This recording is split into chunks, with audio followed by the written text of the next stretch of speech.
Breaking news का जो America से आ रही है, अमेरिका और भारत के बीच बड़ी एक्सरसाइज की खबर है। सितंबर में एयर वॉरफेयर युद्धाभ्यास हो सकता है, जिसमें अमेरिकी F-35A स्टील फाइटर जेट भी शामिल होंगे। ग्रीस, बांग्लादेश, फ्रांस और यूएई भी इसका हिस्सा होंगे। कई देशों के फाइटर जेट्स दिखाई जाएंगे। युद्ध क्षमता भारत की एयर पावर को मिलेगा बड़ा एक्सपोजर। जी हाँ, भारत में सितंबर 2026 में होने वाली मल्टीलेटरल एयर वॉरफेयर एक्सरसाइज को लेकर बड़ी खबर सामने आई है। इस बहुराष्ट्रीय हवाई युद्धाभ्यास में अमेरिकी एयरफोर्स के F-35A स्टील्थ फाइटर जेट के शामिल होने की जानकारी आ रही है। F-35 को दुनिया के सबसे मॉडर्न स्टील्थ फाइटर जेट में गिना जाता है और इसकी संभावित भागीदारी इस एक्सरसाइज को खास बना रही है। इस अभ्यास में सिर्फ अमेरिका ही नहीं बल्कि अन्य देशों की एयरफोर्स भी हिस्सा लेंगी। जानकारी के मुताबिक ग्रीस, बांग्लादेश, फ्रांस और यूएई की एयरफोर्स भी इस मल्टीलैटरल एयर वॉरफेयर एक्सरसाइज में शामिल होंगी। अलग अलग देशों की एयरफोर्स का एक साथ अभ्यास करना आधुनिक हवाई युद्ध की रणनीति, ऑपरेशनल कोऑर्डिनेशन और इंटरऑपरेबिलिटी को परखने का अहम मौका माना जाता है। इस दौरान अलग अलग एयरफोर्स के फाइटर जेट्स और एयर कॉम्बैट प्लेटफॉर्म एक साथ ऑपरेशनल परिस्थितियों में अभ्यास कर सकते हैं। अमेरिकी F-35 की मौजूदगी खास तौर पर चर्चा में है क्योंकि ये 5th जनरेशन का स्टील्थ फाइटर जेट है और एडवांस सेंसर, स्टील्थ क्षमता और नेटवर्क सेंट्रिक ऑपरेशन के लिए गिना जाता है। भारत के लिए भी इस तरह के बहुराष्ट्रीय युद्धाभ्यास रणनीतिक और सैन्य सहयोग के लिहाज से बहुत अहम है। ऐसे में युद्धाभ्यास के जरिए भारतीय वायुसेना को अलग अलग देशों के एयरफोर्स के साथ ऑपरेशनल कोऑर्डिनेशन करने का अनुभव और आधुनिक एयर कॉम्बैट जो स्ट्रैटेजीज हैं उनको समझने का मौका मिलेगा। वहीं अमेरिका समेत मित्र देशों के अत्याधुनिक लड़ाकू विमानों की भागीदारी से क्षेत्रीय सुरक्षा और सैन्य सहयोगी का संदेश भी जाता है।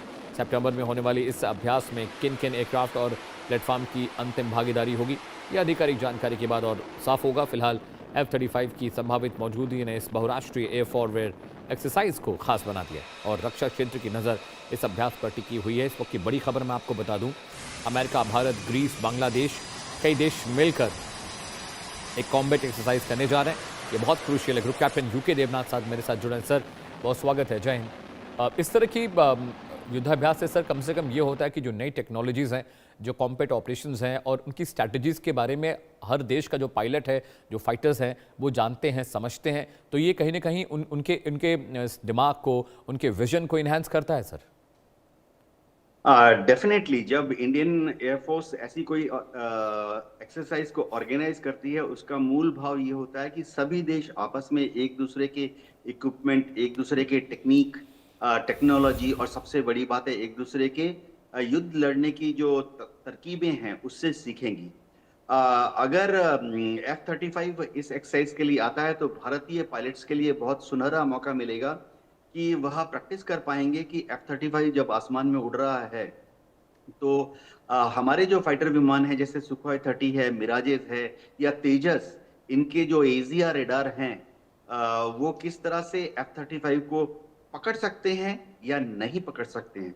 खास बात यह है कि हमारे जो ग्राउंड कंट्रोल इंटरसेप्टर रेडार्स हैं, उनके जो कंट्रोलर्स हैं उनको भी एक मौका मिलेगा कि वो अपने रेडार्स में, जमीन में जो ग्राउंड बेस्ड रेडार हैं, अपने रेडार में अलग अलग तरह के फ्रीक्वेंसीज, कभी एल बैंड, कभी एस बैंड, कभी के बैंड, कभी के यू बैंड, इस तरह से इस्तेमाल करके F-35 को अपने साइड लोब में देख सकते हैं कि नहीं। तो बहुत ही एक्साइटमेंट से हमारे ग्राउंड बेस्ड रेडार्स के जो कंट्रोलर्स हैं वो इस एक्सरसाइज का इंतजार कर रहे होंगे। जी बिल्कुल सर। F-35 अमेरिका का जो स्टील्थ फाइटर जेट है 5th जनरेशन, वो भी आ रहा है। तो क्या जो हमारे पायलट्स हैं, क्या उनको भी उस पर हाथ आजमाने का मौका मिलेगा? हाँ, देखिए एक कटसी होती है। ये देखना पड़ेगा कि F-35 जब आ रहे हैं कि उनका सिर्फ फाइटर वैरायटी आता है या उनका ट्रेनर वैरायटी भी होता है। सभी जो F-35 हैं उसके दो वर्जन हैं। एक है जिसमें सिंगल सीटेड कॉकपिट होता है और एक है 2 सीट वाला कॉकपिट होता है। तो हमें देखना पड़ेगा कि क्या 2 सीट वाला वर्जन आता है कि नहीं। लेकिन जाहिर बात है कि अगर F-35 वहां पर आया है तो हमारे पायलट जो हैं उसके अंदर बैठ पाएंगे, अलग अलग इंस्ट्रूमेंट्स का जायजा ले पाएंगे। सबसे बड़ी बात यह है कि हमारे जो इंजीनियर्स हैं और DRDO के साइंटिस्ट भी आते हैं, जैसे हमारे यहाँ पर एरोनॉटिकल डेवलपमेंट एजेंसी है, उनके साइंटिस्ट भी आते हैं। वो सब F-35 को बाहर से और कुछ हद तक अंदर से भी देख पाएंगे। एक और चीज जो है मैं बताना चाहता हूं कि F-35 अमेरिका हमें बेचने की कोशिश कर रहा है। अमेरिका बहुत कोशिश कर रहा है क्योंकि अमेरिका को लग गया है कि शायद भारत रूस से सुखोई 57 ले सकता है। तो एज ए कंपटीटर अमेरिका ने हमारे सामने यह प्रस्ताव रखा है कि भारत F-35 को ले, भविष्य में अपनी पांचवी पीढ़ी स्टेल्थ फाइटर विमान की रिक्वायरमेंट को मीट करने के लिए। तो ठीक है, हमारे जो टेस्ट पायलट्स हैं उनको एक मौका मिलेगा जहाज को अंदर बाहर से देखने का। हमारे जो साइंटिस्ट हैं उनको भी एक मौका मिलेगा जहाज की स्टेल्थ कैपेबिलिटीज को अध्ययन करने का। जी। सर, सोर्स कोड को लेकर हमेशा चर्चा होती है, अब चाहे वो रशिया हो, चाहे वो फ्रांस हो, चाहे अमेरिका हो। अगर F-35 सीरीज बेचना चाहता है अमेरिका, तो क्या ये मुमकिन लगता है कि सोर्स कोड शेयर अमेरिका करेगा? अ, देखो अमित, सोर्स कोड अमेरिका कभी भी F-35 का नहीं शेयर करेगा। जो अमेरिका ने अब तक 1000 F-35 बना लिए हैं और ये 22 से ज्यादा अमेरिका के मित्र देशों में उड़ रहे हैं। अमेरिका ने किसी भी कंट्री को सोर्स कोड नहीं दिया है। करते क्या हैं वो लोग कि अगर भारत में F-35 के रेडार या वेपन सिस्टम कंट्रोल कंप्यूटर को मॉडिफाई करना है, भारतीय एयर टू एयर मिसाइल या भारतीय air to ground weapon system को इंटीग्रेट करने के लिए, तो वो अपना एक सॉफ्टवेयर इंजीनियर भेज देते हैं जो कुछ दिनों के लिए भारत में रहता है। फिर क्या होता है, हम वो अपना सॉफ्टवेयर खोल देता है और भारत के इंजीनियर्स के कहने पर कि भाई ये एयर टू एयर भारत में निर्मित है, इसकी जब सॉफ्टवेयर की मैचिंग करा दो। ये वेपन डिलीवरी कंप्यूटर भारत में बना है, इसकी जरा सॉफ्टवेयर मैचिंग करा दो।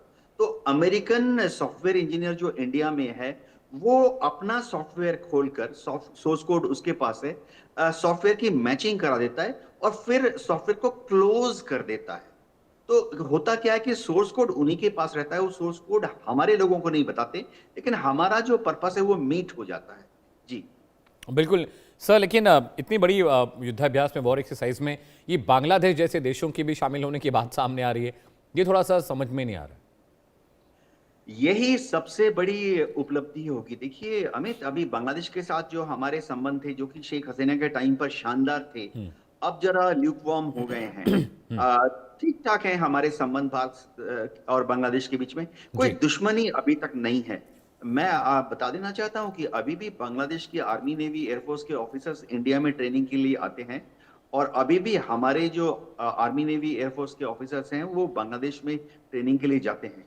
तो अभी बांग्लादेश का जो ये डिटैचमेंट आएगा, इंडियन एयरफोर्स दिल खोल के उनका वेलकम करेगी और ये हमारी विदेश नीति के लिए, खासतौर से विदेश मंत्रालय के लिए बहुत बड़ी उपलब्धि होगी कि बांग्लादेश की एयरफोर्स हमारे यहाँ के एक्सरसाइज कर रही है। जाहिर बात है, हम ये नहीं कहेंगे कि बांग्लादेश चीन को पीछे छोड़ देगा, हमारे साथ आ जाएगा। हम ये भी नहीं कहेंगे कि बांग्लादेश पाकिस्तान को छोड़ देगा, हमारे सर साथ आ जाएगा। लेकिन देखिए, एक ऑफिसर टू ऑफिसर रेपो बनता है। सर जी। बहुत शुक्रिया देवनाथ साहब, इस खबर पर ज़्यादा तफसील से डिटेल बताने